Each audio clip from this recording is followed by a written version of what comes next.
تھوڑا سا ماضی میں چلے جائیں تو آپ کو یاد ہوگا کہ جمہوریت پر جو پہلا شب خون ہے وہ ایوب خان نے مارا، مادر ملت کی توہین کی، اور پھر جاتے ہوئے وہ اقتدار ایک مقبوط الحواس شخص کے حوالے کر دیا۔ اور پھر ہم دیکھتے ہیں آگے چل کر کہ جمہوریت پر جو دوسرا حملہ ہے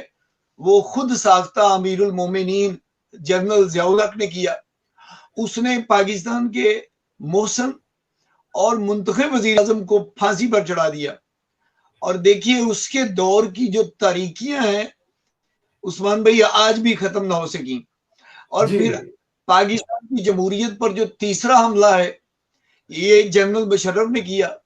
یہی وہ بدترین دن ہے جسے پاکستان میں یوم سیاہ کے حوالے سے منایا جاتا ہے کہ کس طرح حفظ اقتدار میں مبتلا چند جرنیلوں نے پرائم منسٹر ہاؤس کی دیواریں پھیلان کر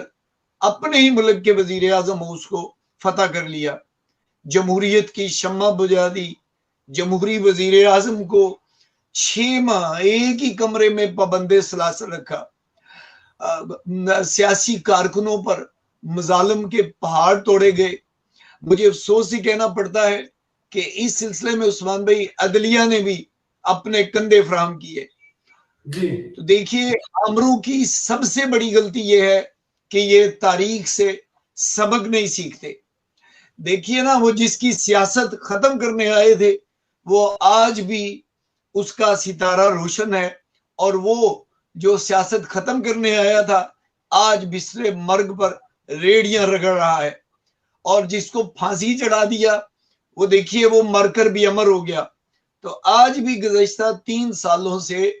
ہمارے ملک میں چند حوث پرست لوگوں نے ہمارے اوپر ایک نااہل حکمران کو مسلط کر رکھا ہے، جس نے کشمیر بیچ دیا، ملکی معیشت تباہ کر دی، اور سب سے بڑا جو بلنڈر کیا وہ یہ کہ نوجوانوں کا اخلاق تباہ کر دیا۔ ملک قرضوں کے نیچے ڈوب چکا ہے، عوام کا مینڈیٹ چوری کیا گیا،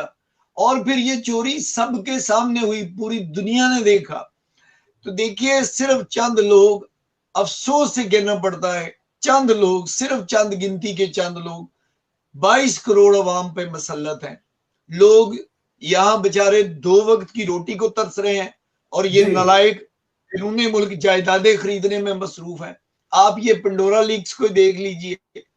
کہ اس میں جرنیل کیا اور سیاستدان کیا، کرپشن کا ان کا ایک لنڈا بازار لگا ہوا ہے۔ یہ سب کچھ آمریت کی دین ہے۔ اور اس دن کے جی حوالے سے میں یہ ضرور کہوں گا اوورسیز پاکستانیز کو بھی کہ کم از کم اس دن کے حوالے سے ہمیں یہ ضرور سوچنا چاہیے، بلکہ محاسبہ کرنا چاہیے ان لوگوں کا بھی، ان سیاسی جماعتوں کا بھی کہ جو ان آمروں کے دستے بازو بن گئے۔ اور آج بھی دیکھیے کہ ان کی جو بہار ہے وہ انہی کے دم سے ہے، اور آج کی جو حکومت ہے اس میں بھی یہ وہی لوگ ہیں، زیادہ تر وہی لوگ ہیں جو آمروں کو کندھے فراہم کرتے رہے اور سپورٹ کرتے رہے۔ تو یہ جو 12 اکتوبر کا دن ہے یہ اسی لیے منایا جاتا ہے، اور قوم کو ان کی جو آمریت ہے اور ان کے جو مظالم ہیں اور ان کا جو عوام کے اوپر جو انہوں نے حقوق غصب کیے اس کے بارے میں بتایا جائے، اور ان کو یاد کروایا جائے، اور کہ وہ اس سے آئندہ ایسی کوئی غلطی نہ کریں کہ جس سے قوم کو ایسی مزید مصائب اور تکالیف کا سامنا کرنا پڑے۔ ان لیکن کی ڈاکٹر صاحب آپ کی